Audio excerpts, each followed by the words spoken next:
Welcome to the Retro Video Store Podcast.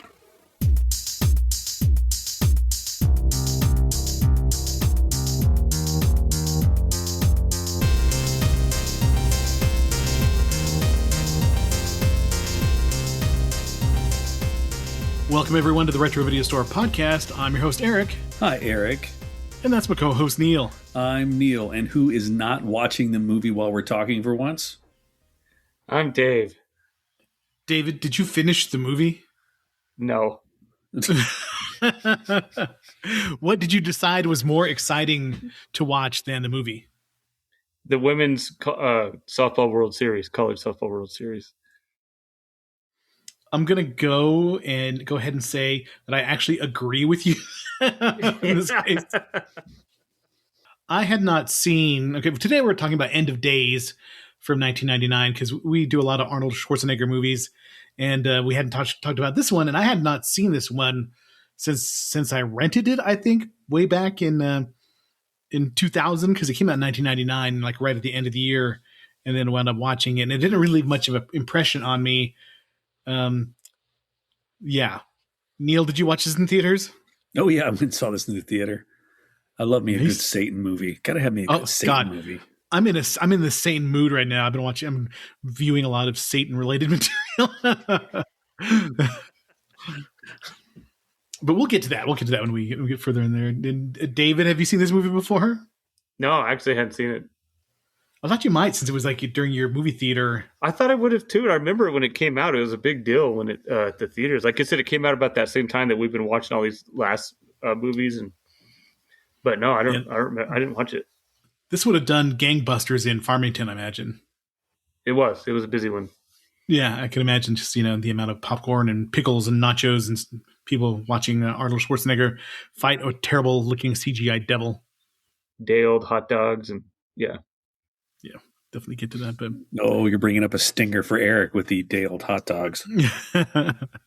So before we do that, though, let's do what we always do. Neil, what did you watch this week? Dave got a little upset. Dave got a little butthurt there. I'm sorry to sometimes David, who doesn't even watch the entire movie. Let's stop what we're doing. David, what did you watch this week? Well, because I actually watched something for once. Oh, really? What did you watch? Well, last Friday was my birthday. I'm waiting for it, but yeah, thank you. Yeah. And I treated myself to an actual movie, and I went to the theater. I was the only one in the auditorium, and I watched Passenger, the new horror movie Passenger. Oh, you should have watched Obsession instead. No, you shouldn't have seen Obsession. Listen. I've literally told the same thing. I walked out of that movie theater and I said, I should have watched Obsession. I called my buddy and goes, I just watched Obsession. It was amazing. I'm like, fuck. And so everybody at work's been talking about Obsession and Passenger. Nobody's even uttered the word Passenger out of their mouths. What was Passenger about? I vaguely remember some of the... Yeah, they give up their life like we're in the city working from home or whatever and go on the road, to live on the road. And somehow they get some demonic thing attaches to them as they're traveling around, and it had some cool moments and potential, but it definitely hit the tropes of the genre. And there was, I can't remember the actress's name. I think it's Melissa Leo, maybe. I feel like I've seen her only in roles like this, like part-time roles where she explains what's going on with the bad guy and then dies. Mm. Yeah. And it had some cool shots. Yeah. And then she dies. It had some cool shots, had some moments. The cinematography was kind of cool in some areas, but it had too much of the this is scary. We're going to make it quiet. And then we're going to have this weird, screeching sound instead of just you know how Longlegs just kept kind of quiet and the camera panning around and kind of kept you a little bit oh, what's going on? This movie had moments, but it fucked it up with too much of the modern day jump scare screech sound. And I did read a criticism about the movie that's saying that there was too many fake out jump scares. Yeah. But I was the only one in the movie theater. I loved it. Ate the popcorn, watched the movie, drank the soda, and I actually watched something to bring to the podcast, and that's why I wanted to go first. So now I can tune you guys out for the next 55 minutes. All right. Neil, what did you watch? Well, I tuned in and I watched some Spider-Man Noir on Prime, and I didn't want to like it, and I ended up liking it. It looks really different. It looks interesting. It is. It is different, and it is interesting. I went and I watched an episode in black and white, and then went back and then watched it in color. And then the color palette they use is really vivid, so that was kind of fun. So I've just been going back and forth between the two just to see what they're doing with it. And then I took collectively between my wife and I about $29 out of our funds of the bank account and purchased tickets to go watch one of the biggest pieces of shit I've watched in a very long time in the theater, not even counting what we spent on popcorn, red vines, and sodas. I feel that I am owed something by Hollywood right now. Wow, you're very contrarian. A lot of people like Obsession. What didn't you like about it? I didn't even say Obsession. It could have been another movie, but I'm glad you brought up Obsession because I fucking hated that movie. Well, I knew you saw it because you told me earlier. If you lined up every dick in the world in a straight line, side by side, not like in a line like this, but side by side, not right? docking. Yeah, this movie would suck every single one and not miss a single one. What did you not like about it? Oh my God. It was fucking boring. David's doing his small dog at home alone. It's like turning really quickly, looking at the corner. Is there a Wendigo outside? Yeah, there's a noise that just came from there's a kind of a spooky corner. That's cool. Is it Longlegs there? Yeah. Mommy! Daddy! Save me from the hell that is living!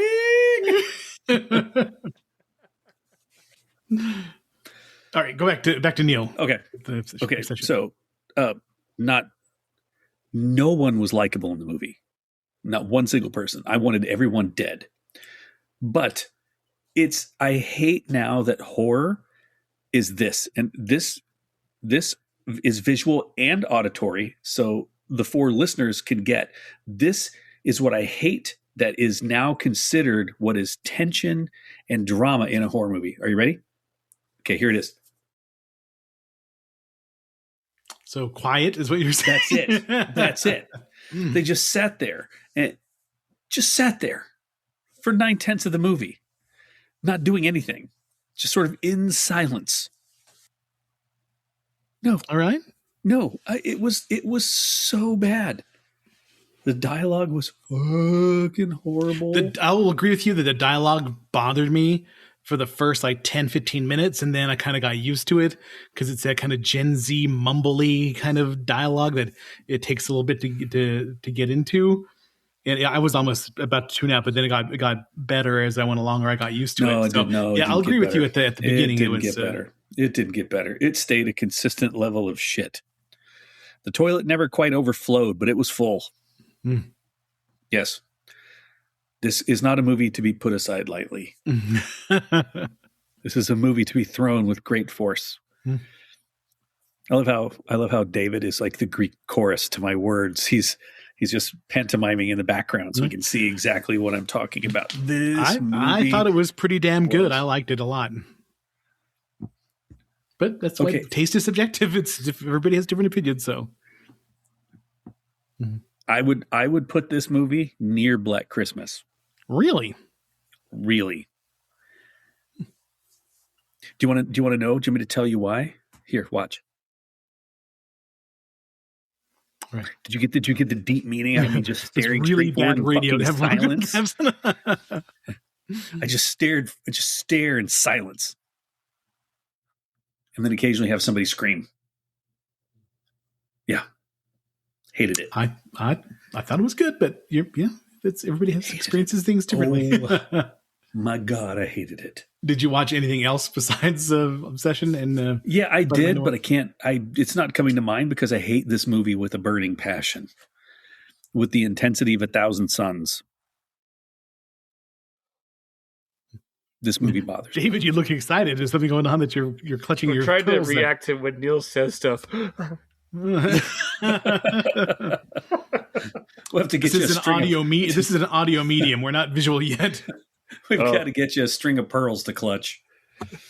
I think we're getting closer and closer to having a video podcast because I've been experimenting. If you follow us on Instagram and YouTube and Facebook, I've been doing some Instagram reels and Facebook reels and on YouTube Shorts. So I did a mini review of Psycho Killer today on YouTube. So if you want to check that out, trying to get more in, get more modern, more with the times, so people can see our ugly faces. I don't want to David be part shaking of a his video. head. Yeah, I don't want to be part of a video. Murderbot. That was the other thing I watched. Murderbot. What's that about? A murder bot, probably. But It's basically organic robots. They're basically built synthetic humans, and they're security units. And one of them hacks the module programming inside of it that tells it to do exactly as it's told. what is on streaming? Where's it streaming at? It's on Apple. Oh, okay. I watched it on Apple. I was looking for books. I needed something new to listen to, and I ran across the title, and it was like, oh, okay, you can watch this on Apple. I'm like, well, screw it. Let's watch it on Apple. So Sammy and I both sat down and watched it and really liked it. Yeah, it's like 30-minute episodes, and it just rips through 10 of them super fast. Very cool. Yeah. So you said you got strange noises, Dave, Yeah, but in the back corner. I'm not as concerned about the noises as I am about what did Eric watch this week. Oh, thanks, David. I watched a lot, actually. I watched this movie, of course. Then I watched Psycho Killer, which is a movie to I don't want to steal Neil's quote, but yeah, it's a movie to be thrown. It is one of the most inept horror movies I've seen in a long time. It is full of unintentional comedy, and it was written by Andrew Kevin Walker, the guy who wrote Seven and 8mm and Sleepy Hollow and stuff like that. So he's like a decent writer, but this movie, it's like he forgot everything about the craft of writing because it's full of serial killer cliches, Satanism cliches, police procedural cliches, and a really try hard murderer. He's trying to be as edgy as possible. Do you want me to say a spoiler, or do you want me to leave it for you guys to Spoil the hell out of it. There's a scene where he goes, and spoiler alerts for everybody, for people who haven't seen Psycho Killer. The killer goes into a Catholic church, and he talks to the priest very menacingly, and then he goes into the confession booth. And while he's confessing to the priest, he takes like a metal straw and pokes it through the screen and pokes it into the jugular of the priest. Then he drinks his blood like it's a goddamn Slurpee. It's supposed to be menacing, but it's so fucking funny the way it happens. It's like he's like tapping a Capri Sun or something and then trying to drink it. It's that to me was the highlight of the movie because it was just so damn funny. And it just if you know anything, I mean, if you watched any true crime, you know the stuff that this cop is trying to do is completely illegal, and there's continuity errors, and it's just really bad. It is one of the worst movies I've seen in a while, but I'll recommend it if you like bad movies and you want to see something that is just stupid as hell. Psycho Killer is your movie. It just came out on Hulu this week. I heard that it was bad. And I was just like, yeah, and I will give it a shot. Maybe it's not as bad as they say it is, but it is really bad. And it's got a lot of Satan in it, but it gets Satan all wrong, or Satanism all wrong. It's like somebody went to a Baptist revival and got all their news about Satanism from from the Baptist church. So it's really funny. And then I watched Rogue, the Killer Crocodile movie. Have you guys seen that one? Australian Killer Crocodile movie. Oh No, no. doesn't sound familiar at all. It's got Michael Vartan and Rada Mitchell and what's the guy Yeah, I've seen it. the guy from Avatar, Sam Worthington or whatever his name is. Yeah. It was okay. It didn't have high enough of a body count and it was slow, but there were parts that were good. And it's kind of like you get it's good, nice atmosphere to it, but it was overall not great. It's on Tubi, if anybody wants to see that. Then I started the movie Companion on HBO Max and turned it off after 10 minutes because much like how the dialogue drove Neil nuts in Obsession, the dialogue in Companion drove me nuts. And everything drove. I mean, I don't know if the mindset I was for the movie. It just fucking drove me crazy, and I had to turn it off. And because they're all like super millennial cliches. There's the gay guy. There's the artsy guy. There's the mean girl. There's the and I think the girl is like a robot, and he sets her up to it's like his artificial companion, and he sets her up to kill somebody. And the previews looked really really good, but I couldn't get through the setup. It was so bad. So yeah, your mileage may vary on Companion. I didn't like it and wound up jumping out of it. Oh, I also tried to watch Saw 2 just because I haven't seen Saw in a long time, and I watched Saw 2 and it was really really bad. It was shot like an episode of Law and Order, except for a lot of those quick jump cuts, where they just they flash to somebody screaming and they show somebody. It's so full of jump cuts. It's distracting. And Donnie Wahlberg plays the head detective in Saw 2, and it is really, really bad. Have you seen Saw 2, David?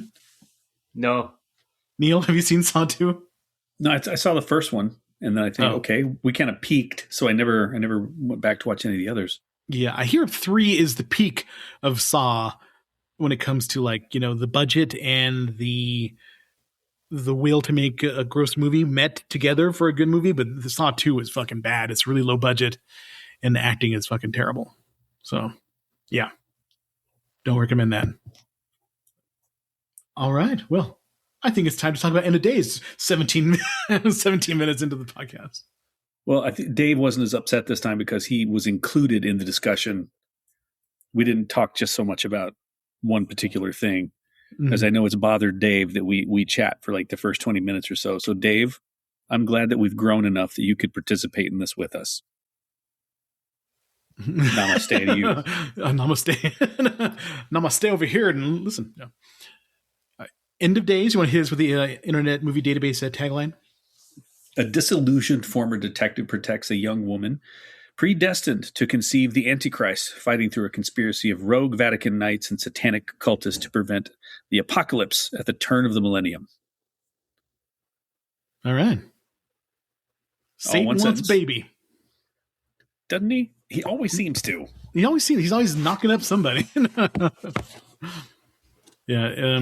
He got left off the Immaculate Conception bandwagon, and he is pissed. So released November 24th, 1999. It was a Thanksgiving release, kind of timed perfectly for the whole Y2K situation.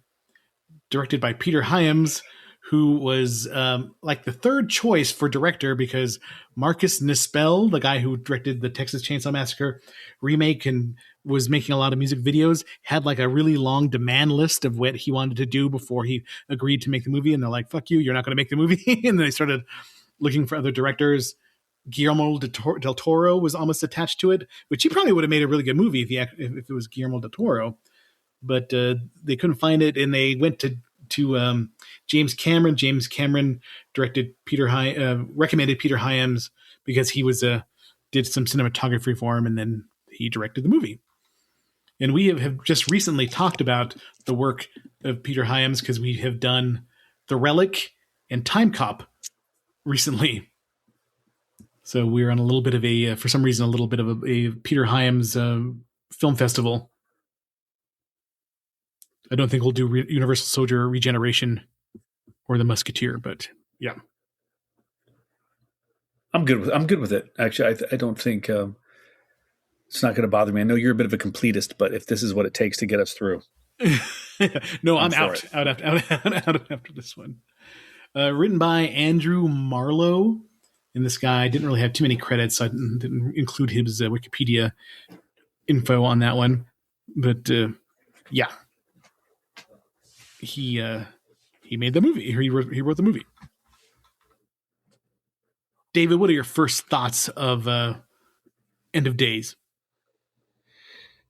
Well, I thought Arnold looked like he was slightly not the same Arnold from Conan or any of the other movies. Like he'd kind of let himself go, and he was a alcoholic, and it was really dark and dingy.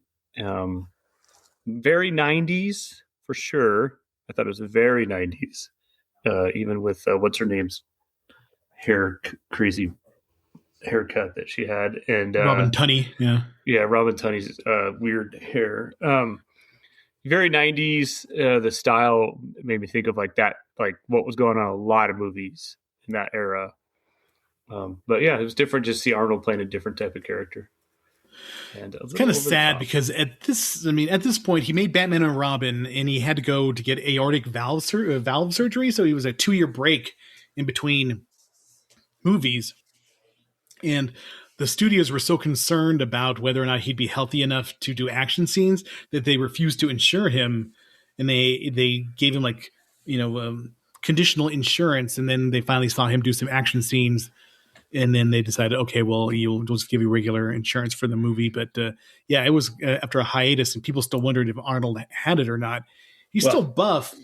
Physically, they may have been concerned, but his those were fine. Those were perfect. Those were all over the place. He was doing a lot of that.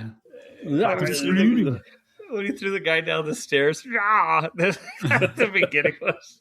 How long were those stairs, for God's sake? Those are the longest stairs ever. Yeah. So a lot of people, a few actresses were up for the part of Christine. Liv Tyler was the first choice, but there were some contractual issues. Kate Winslet was considered for the part and then dropped out. So Robin Tunney got the role. Now, I just remember Robin Tunney from Encino Man and The Craft. And I think that Empire Records, I think she was in. She shaved her head in that movie. That's really all I remember her being in. Yeah. Yeah, just because. Yeah. Yeah. The only person who seems like they're having a good time is Gabriel Byrne. He seems like he's having a little bit of fun, playing the devil, because the devil's always the more fun part anyway. If you watch like the Devil's Advocate or any of those movies, who's your favorite cinematic devil? Oh shit. Even though he's not officially the devil, I say the greatest visual representation is Tim Curry's Darkness in Legend. That is the greatest like devil representation I've ever seen in a movie. Okay. How about you, Neil? The dude who played Satan in Constantine. Yeah. What was his name? I know who you're talking about. That was a pretty cool, the visual of him and everything was really good. Just when he's sitting there, he wants to give you one last cigarette. And he's just flipping the lighter back and forth.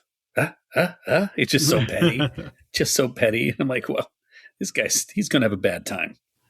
Let's see. Peter Stormare is the name of Lucifer in there. Yeah. Al Pacino was, over chewing all the scenery in The Devil's Advocate.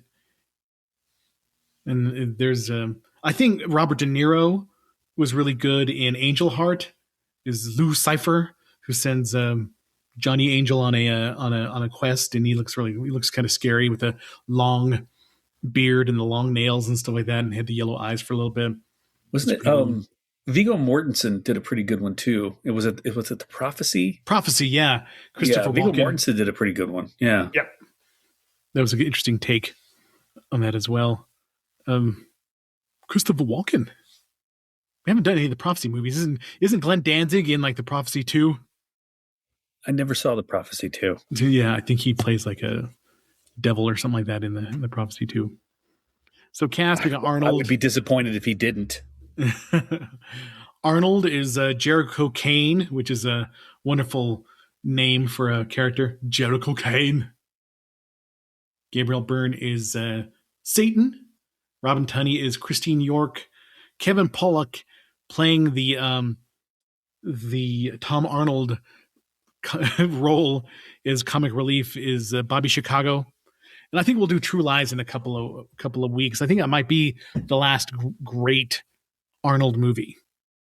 You know, that was a really good one where I think he kind of stood out in that one. Rod Steiger is Father Novak. Udo Kiers, the head priest by getting his head punched out by the devil in this movie. Thunk. Yeah. That's going to be my sound effect for getting your head punched off. Thunk. Thunk. You want to hit us with the amazing critical consensus for this movie? Oh, I am sure that we've got some great stuff going on here. All right, Rotten Tomatoes gave the film an 11% rotten score, and that's based on 103 critics, and that's an average rating of 3.8 out of 10. The consensus states, an overblown thriller with formulaic action scenes and poor acting. Metacritic gives the film a weighted average score of 34 out of 100, and that's based on 33 critics, indicating generally unfavorable, and audiences gave the film an average grade of B- on an A+ to F scale. That's way too forgiving, a B-. A B-. Newsweek wrote that Peter Hyams' lurid FX-happy thriller slams pieces of a dozen other movies into a noxious new compound. It has to be seen to be believed, but who'd want to? While Mark Kermode called it idiotic beyond the point of redemption, this sinfully stupid farrago manages to insult audiences and critics, Christians and Satanists alike, reducing 2,000 years of fertile mythology to the level of an incoherent pop video. Wow, Mark Kermode came out. Mark thought about that blood. one. Yes. He crafted that one. USA Today called Schwarzenegger's performance among his worst, noting that he seems to have trouble with his lines and doesn't get to make his trademark wisecracks. The Los Angeles Times critic Eric Harrison called it bloodless as a cyborg, and it feels as if it has been assembled according to diagrams supplied by someone who studied every successful sci-fi action thriller, then multiplied the findings by 10. Mark did a much better job. This guy tried. Mark's was way better. In the New York Times, they wrote that The End of Days is as incoherent about its mysticism as it is about anything else. However, with a comma, there are a few mixed reviews. The San Francisco Chronicle stated that there are moments in End of Days when Schwarzenegger seems to be gunning for an Oscar, but those moments play like comic relief. James Bernadelli called it a deliciously bad motion picture, while Roger Ebert stated that End of Days involves a head-on collision between the ludicrous and the absurd, giving it 2 out of 4. Wow, Roger was kind of generous. Yeah. In a retrospective editorial 20 years later, since the film's release, Bloody Disgusting highlighted how the film is always fascinating and entertaining. This is what I love about horror reviewers, people from like horror websites, so they love almost anything. You know, they're forgiving of almost any movie. They just love it. You know, it could be the shittiest movie, and they're like, "Oh, there were parts of it that I really liked," or they're very forgiving fans of the horror. Yeah. Horror people. Fascinating, entertaining. Yeah, give that. Schwarzenegger later said that he thought Hyams was the wrong director for the film. He did not have the potential, I think, visually and intellectually, to really do something with that movie. But he was recommended by James Cameron, so we thought he must know. Well, he must know.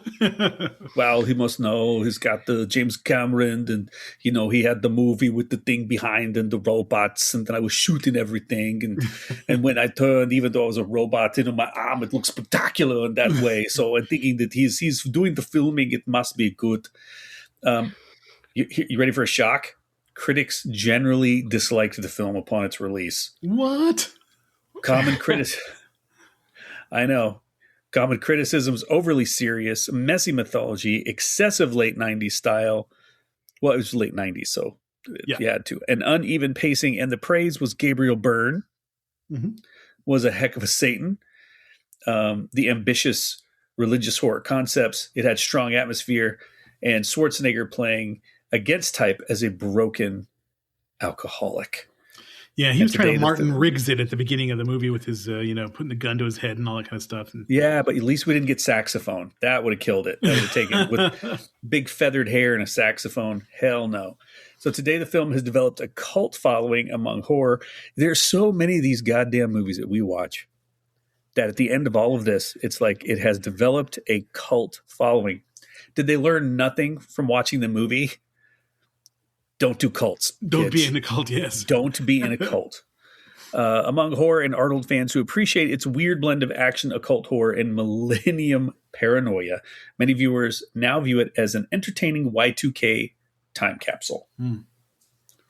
It's hard to believe that Y2K was 26 years ago. I just remember at my job that we were so worried that it was going to be mass blackouts and, just chaos. And I was working in Albuquerque. Dogs and cats living together, mass hysteria. Yeah, I just knew. I mean, when I was working in Albuquerque for that sheriff's office, that we were ready. I worked that night, and as soon as the clock turned over, it was just a big wet fart. Nothing happened. Everybody's just all right. Go back to business. Everybody go home. We hadn't been married that long, and we still had our AOL dial-up, and that went a little wonky. Mm.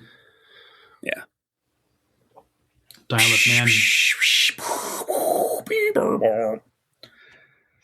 I had Earthlink back in the day. I'm just studying the expressiveness of David's eyes since he's not down for hand gestures now. Apparently, he's conveying all of his emotion through his eyes. Neil, what were you doing? No, I'm sorry, David. What were you doing in 1999 New Year's Eve? I was at a party. Wow, thank you. Well, it was were New Year's Eve. you worried about the end of the world? Yeah, everybody was. Were you on the House on Wall Street? No. I was at someone else's house, we had a little party, but I mean, like, how were you supposed to check? Like, internet wasn't readily available in 1999, and so it's like, I just drove home, and it's like, well, I don't know, everything. My car seems to be running fine. So. I think we knew about 10 o'clock that nothing was going to happen because it hit midnight on the East Coast, and it hit midnight at other parts of the world, and everything was just fine. So we're just like, okay. Nothing major is going to happen. So just another day. So what at the beginning they've got there's a sign in the stars that the eye of God or whatever. So the person the girl is going to be born and destined to bear Satan's child on that final night of 1999. And what did they do with the snake? Did they just give the baby snake venom? It looked like just blood. Like just blood. Give it a little little taste. Just a little dollop of snake blood. I thought it was. I couldn't tell if it was venom or blood, but you got the scene where the little baby's born and then the evil nurse takes the baby away, and you're like, oh my god, they're going to sacrifice the baby, and they bring out the snake. Like, oh my god, they're going to sacrifice the baby, and then they just give the baby a little bit of snake blood for the iron, and then that was it. And the child of this person would be the Antichrist. So Jericho Kane, I keep thinking cocaine. He used to be a cop, but now he's doing like high level security for people. I think that's the catch of the movie. He's also alcoholic, depressed, suicidal, and he's got a tragic backstory. It's just just as soon as you see him trying to put the gun against his head, you're like, oh, lethal weapon. Something happened to his wife or kid. I have nothing to say. I just found it. I wanted him to have feathered hair at that point. I wanted him to have feathered hair. And that's Mel Gibson territory. Mel Gibson, in the first Lethal Weapon at least, played suicidal crazy just perfectly. That was well, one of those he does quite naturally. Yeah, I think it definitely comes natural to him. And Neil and I send each other a message about Jericho's breakfast in the morning. A coffee, Pepto-Bismol beer and pizza smoothie. Yeah. And again, like I said there, that doesn't seem like it's that bad of a combination. It's kind of like going back to the Cobra, where he cuts old pizza with a pair of scissors and only eats like a small triangle, and then God knows how long the pizza is. Just a little hunk of pizza. I don't think Cobra gets enough credit for the cult angle in that movie with everybody with the axes and stuff, stuff like that. Tink tink, Tink tink tink. Yeah, tink tink. Mm-hmm. That was my recommendation, by the way. It was Cobra. We've done Cobra already. Officer Marion Cobretti. I know we've done Cobra. I've been there, but I've only recommended 2 movies: Neverending Story and Cobra. So thank you for. What's another recommendation, Neil? I mean, David. I keep calling you Neil. What's another recommendation, David? I don't have one. I've been saying Silver Bullet for years. And, yeah, we'll go. I think we'll get to Silver Bullet for Halloween. I'm sure 100%. We will. 100%. It's on the list. Yeah, we will. I'm sure. Yep. Because your sister, my lovely wife, really wants Silver Bullet as well. So we'll have to do that. And I think that Sammy likes it too. Is that right? I don't remember. I don't know if Sammy's ever mentioned Silver Bullet. I think maybe. Yeah. Oh, dude, that was some massive lens flare. Look at this. What director am I all of a sudden? Like J.J. Abrams right there. Like J.J. Abrams as soon as I did this. Wow. I just opened up the window. I wanted a little air. That whole sequence with the helicopter and the shooter and stuff like that is just dumb. Arnold fly. Those started super early. It was so good. Get us to the roof. Jump on. I think the biggest thing that I guess my biggest complaint is at this point Arnold was super likable in a series of movies. You got your kindergarten cops and twins and all that other kind of stuff. So you expect him to be more charismatic and likable, and he is completely opposite in this movie. So he's like a charisma vacuum. There's nothing, there's nothing there that is enjoyable, and the action sucks. You know what? I think I'm just going to refer to Arnold as Obsession for the rest of this. Because he sucked. He just sucked, and there was no charisma. And you just felt a little hopeless that you were sitting there watching it the whole time, except for Gabriel Byrne. And when you talk about the mythology, that was the part I told you that freaked me out the most, because I did not know that the devil came from the same planet as the Yautja. Like the Predator had the cloaking. Yes. Device. Yeah. There is a making of video of the original creature concept that Stan Winston came up with, and it is way cooler than what they did with the CGI devil. It looks like shit. Little melty mouthed. Yeah. Asymmetrical dude. If you see the one that Stan Winston did, it was a huge puppet with wings and everything. It looked fucking cool. And it was one of those things where go with the practical effects. They're 100 times better.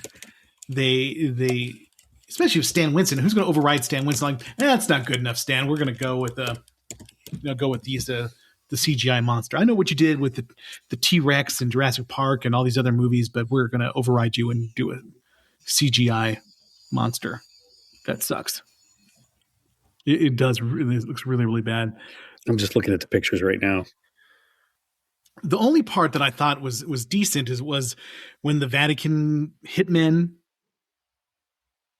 try to get Christine in her house, and that part was actually kind of decent because Kevin Pollak was funny, and Arnold was being Arnold, throwing people downstairs and out windows and things like that. And when he threw him down the stairs, what was that sound, Dave? Ah! Oh, just wanted to make sure that we were talking about the same stair thing. Good. And that's another thing. I'm used to seeing Arnold just kick the shit out of people and not get the shit kicked out of him. And he got the shit kicked out of him. He got his ass kicked in this movie. Oh, yeah, a lot in this movie. I told you he was struggling. It was hard to watch. It's not the same Arnold, man. He's fucking, not as ripped. He's drinking. He's getting his ass kicked. Yeah, it just not good. But that part at least was fun, and it was shot well compared to the other ones. All the other ones where Arnold and Christine are running away from something, it looks like they're running in slow motion. Like they're just barely picking up their feet and moving moving forward, like they know they're running away from like a CGI monster, but they're not giving it their all. They're just kind of like just jogging away from the monster. Maybe just out of force of habit, he moved way faster towards the chopper. Yes, get to the chopper. I'm hanging from the chopper. Way faster than any other time in that whole movie. Well, another part that was kind of funny in a gross sense is when Udo Kier has his wife and his daughter, and then Satan decides to meld them together in a weird sex scene. I was like, okay. The Lannisters send their regards, I guess. No. Sweet home Alabama. And just because it was a Satan thing to do, like he wanders out of the bathroom after taking over the body, grabs a woman's boob right out of her dress, kisses her, and then, you know what, just to top this off, just blow up the whole joint. Yeah, I'm going to blow up the place. Yeah, he's the only one who's having a good time in the movie. And even when he has a dialogue with Jericho, showing the way his wife and kid died and all that kind of stuff, and offering him a deal to to join him and get everything he wants back and stuff like that. He does a good job, and he is convincing, and Arnold can't match that intensity of acting. I'm going to kill you. No. I'm going to kill But Gabriel Byrne was a bit of a train wreck by the end. Yeah, he was literally Thank you. Thank you. And that was actually some good makeup of him all torn up, and parts of him on the track and the other parts and messed up. The little scene with the apple was kind of cool too. I don't really know what they were going for, but it was kind of cool looking when they cut the apple open and there's like little mini people inside the apple. I see things I saw too. I've never shared them before. Maybe this is because this is not something that should be happening. The whole thing, they're running from him, and Arnold gets his ass utterly whipped by a group of Satanists and hung up, kind of like practically crucified. Then he gets the quick healing priest stuff, and then he goes and tries to save her again. And it turns out, guys, this movie is not moving the direction we needed to, but I've done a couple movies in the past that were just bangers. So if you just crucified me on the thing, this is totally going to work. The Tree of Woe. This is probably the sad part. When you think about the best movies that he has done, and then you think about this movie, it is a pretty far fall from Conan, from the Terminator, from Terminator 2, from even Commando. Even The Running Man is like light years better than this movie. Oof. What didn't he do? He did another drama where his daughter was becoming a zombie. I actually heard Maggie is pretty good. I have not seen that one, but I hear that he actually acts pretty good, that it might be some of the best acting he's ever done. And I think Abigail Breslin is his daughter, and she's slowly turning into a zombie, and he's fighting off other people. And whenever I think about this, I saw an interview with Jackie Chan once, and they asked him, he's like, why are you just doing all these action movies? He goes, "Oh, I'd love to do a romance. I'd love to do something like that, just kissing. But no one wants to see that. They want me to go, why are you looking at me? Pow, pow, pow, pow, pow, pow, pow. That's what they want from him." So it's interesting what it took for Arnie to try to make that move to serious acting. Yeah, I mean, because I'm going to bring up what did I send you? What is supposedly a done deal and in the works? Yeah, it's supposed to be a new Conan movie, like a King Conan movie, and I really hope it is true, because I'd like to see something kind of in the same vein as Conan the Barbarian, that which is so realistic but still kind of that fantasy setting, Conan the Destroyer was on the other day, and I watched part of it, and it just shook my head in sadness. Not worth it. At how bad it is compared. No, I'd rather watch Red Sonja, and that's freaking awful too. That is really awful. I only have seen just a little bit of Red Sonja. David, what's your favorite Arnold movie? Probably Terminator 2. Wrong. Conan the Barbarian. You're welcome. I just fixed it one for more you, Dave. time. Probably Terminator Conan 2. the Barbarian. One more time. Conan the Barbarian. Right. Conan the Barbarian. I'd say Conan the Barbarian is the greatest vehicle for Arnold. And it's the greatest movie. Yeah, of all time. It's got, the movie has something to say. It's like you sit your kid down to like 13 years old and go, son, listen to this movie and learn the riddle of steel. Then you become a man. That's just, yeah. Think about witches who are going to try to kill you. Naked witches. If ever there was an argument for safe sex, that movie just brings it right in there too. Mm-hmm. Yeah, it is amazing. I would say Terminator 2 is probably the second greatest Arnold movie. Wrong again. Really? What is you're going to say? Conan the Barbarian? Okay. So number one is Conan the Barbarian, and then number 2 is the next time you watch Conan the Barbarian, then that became the second, because you've already that initial watch. Then the second, that should make that your second favorite movie, and the second best Arnold movie of all time.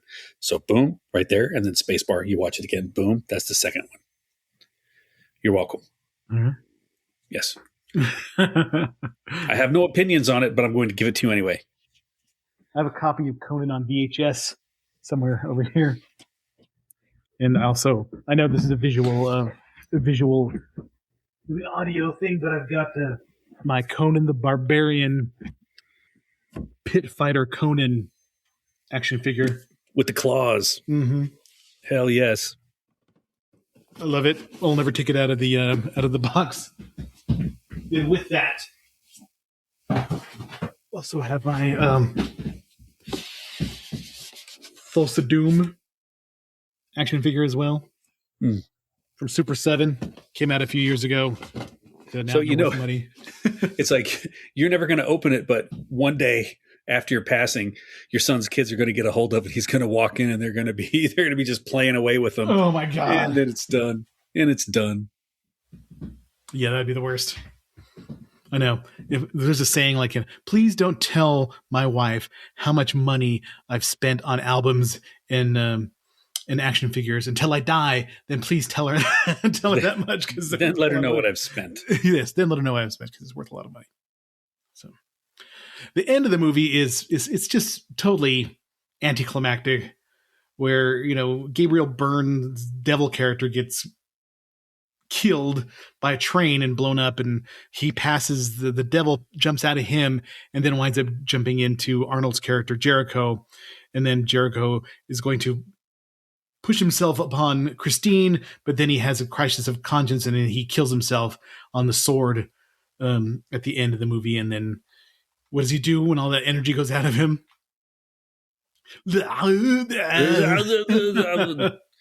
Yeah. Yeah, so makes the ultimate sacrifice and dies. And yeah, that not good.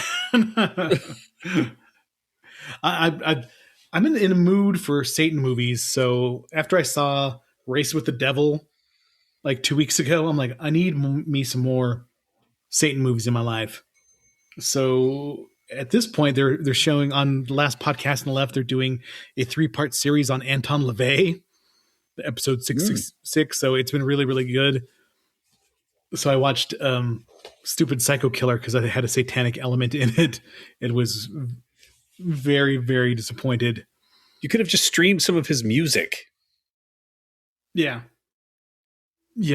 I do have an album with the from the Church of Satan, the Black Mass, and then there's like Calliope music afterwards, played by Anton LaVey. It is probably the weirdest album in my collection. So I'm pretty, yeah. And the calliope, I'm pretty sure if there's an instrument played in hell, it's going to be the accordion. And then the little demons kept coming out of the car, just one after the other, hundreds. Like they couldn't have possibly fit in there. Yeah, I've thought about doing an all Satan June because it is the 6th month, but I'm like, I refrained from that. Next week we're going to do Captain America: The Winter Soldier. Oof. Oh, and speaking of which, when he was like the 666 and he flips it over to show the 999, Yeah, and it's in completely different handwriting. Yeah, and nobody wants to hear. How's it go? Flipped it like this, and then flipped it like that, and then went like this. Is just to get it right there. Nobody wants to hear dude, so much better. 999, the actual number of the beast. Was it 666, the neighbor of the beast? The beast, yeah. 667 is the neighbor. 667, yes. The neighbor of the beast. So I did a little bit of, what are there other horny devil? Let's Satan have a baby movies. And the first ones that come up are Rosemary's Baby. That is the ultimate in Let's Have a Baby with the Devil. Speaking of Anton LaVey, his eyes are the devil's eyes in the movie. And he was consultant on the movie. Ooh. And we need to watch The Devil's Reign with Ernest Borgnine, William Shatner. It's one of the most cheesy devil movies of all time. The Omen is also a wonderful Let's Have a Child of the Devil movie. Omen 1, 2, and 3 are amazing. I still haven't seen the first Omen. I hear it's good. You guys have seen that one, Ryan? Yeah. I hear it's pretty good. I'll have to check it out. But I'm a ride or die Omen fan for the first 3. I love the final conflict where, he sends his followers out to kill just every baby that was born on that day, and it's just Nazarene. Yeah, it's a good one. And the military school in Damien the Omen 2, it's amazing. The Seventh Sign, I remember that was a big movie back in the day, but I have not seen it in ages. Where Demi Moore is supposedly having the devil's baby. Warlock, the Armageddon. There's a demonic birth central to the plot. I have not seen that one. Bless the Child. I have not seen that either. It's kind of funny that there's that movie with Patricia Arquette where it's like a Satan-related movie, Stigmata. Gabriel Byrne plays the devil in Stigmata, and then he's a priest. No, he plays the devil in End of Days and a priest in Stigmata. The man's got range. Got a range, yeah, a lot of range. He's good. He's got range. There's a movie called Devil's Due in 2014, a found footage Antichrist pregnancy. I'm going to have to check that out. Oh, it's got a shaky cam. If we're doing Blair Witch Project, count me out. No, we'll never do that. That is one of those movies that is great on the first viewing when you're watching it with a crowd. Then after that, you're just like, no. Yeah, I'm good. I never need to see that movie again. There's a movie called To the Devil a Daughter that came out in 1976. It's got Christopher Lee. It's one of probably the last Hammer horror movie. It's based on Dennis Wheatley's book To the Devil a Daughter. And it's got like Christopher Lee is a satanic Catholic priest. He's a Catholic priest, but he's, moonlighting as a Satanist. And Nastasia Kinski is like a young nun, and he steals her so the devil can have a daughter. I mean, it's really weird. There is a movie we started but had not finished, and it keeps getting pushed to the back of the queue. It's got Craig Robinson and Anna Hendrick in it, and it's about the end times, and he's supposed to be the son of Satan on Earth, and he falls in love with her, and it's a comedy. I wish I could remember the name of it. I know what you're talking about. There's Hell Baby, which I have not seen. I hear that Hell Baby. Comedy. Yeah, it's got Ricky Lindholm. She's that blonde comedian. It's got a lot of like other comedians in it, from like The State, the group that kind of comedy group. The State was in there. Yeah. So sad Arnold movie. He didn't really. This period for him was not great. What was the one where he was like a clone of himself? It came out like right after like 2000. A clone of himself. There's something to do with cloning in it. Let's see. Let me have to look at his filmography. came out right after this. It was called The Sixth Day. That's the one where he has the weird, like, little silver things in front of his eyes. Yep. American science fiction film directed by Roger Spotswood. I don't think I ever saw that one. The future is illegally cloned. And then Collateral Damage. Never saw that. Terminator 3. I have not seen any Terminator movie after 2. It just seems like a waste to me. I just have no desire to see any of them. Especially like Terminator Salvation and Terminator Genesis and all the other. I've tried, but I just couldn't get into it. Yeah, it's like you can't top the second one. Like Aliens is the peak, and the rest of them are okay, but just can't recreate the magic of that movie. God, Aliens is so good. Now I'm just want to watch Aliens. Yeah, I've seen Aliens just recently, and it was fucking amazing. It's still so good. Anybody ever mistake you for a man, Vasquez? So, David, give us your final thoughts of this movie. I mean, it was entertaining, but I felt like it was like super cliche. A lot of the stuff in it. I think it was just with that time and that era that maybe like that. Yeah, that was kind of a common thing. I probably won't watch it again, to be honest with you. It was you can see why it had a lot of difficulties in the production that you guys talked about earlier, with like so many different directors attached to it, and then I probably not thrown away like very far, but maybe just forgotten about. Just forget it. Set aside gently onto a shelf. Yeah, just kind of like, I didn't finish it. Maybe someday I'll finish that last 15 minutes and set it up somewhere. And it wasn't a huge hit. It only made $66 million in the United States on like a $110 million budget. It made 212 worldwide, but that's still pretty low for an Arnold Schwarzenegger movie. But you, Neil, give us your final thoughts. It was an obsession. It was an obsession. Yeah, I'm so glad it was an obsession. I couldn't have dealt with 2 of those movies in the same week. I can't say I'm not surprised you didn't like it. But, yeah. 1999. Go ahead. Sorry, I was gonna give you a scary moment, just like an obsession. All right, that's intentional. See silence. how scary that was? How scary that was just silence. So 1999 box office, The Phantom Menace, Star Wars Episode 1, The Phantom Menace was number 1 with $924 million. The Sixth Sense was number 2 with $672 million. That's crazy. Toy Story 2, The Matrix, Tarzan, Notting Hill made $363 million. I have no idea what that movie's about. Is that Julia Roberts? It's a Julia Roberts, Hugh Grant movie. Oh, okay. Romantic comedy. Yeah. Well, you came up with that quick, Dave. Yeah, I remember that one.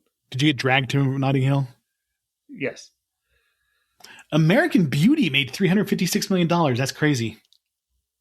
That seems like a lot for an artsy kind of Oscar winner movie. Big year for Julia Roberts. The Runaway Bride was $300 million. The Green Mile, The Blair Witch Project, American Pie, Big Daddy, Austin Powers, The Spy Who Shagged Me, Sleepy Hollow, Eyes Wide Shut, The Mummy.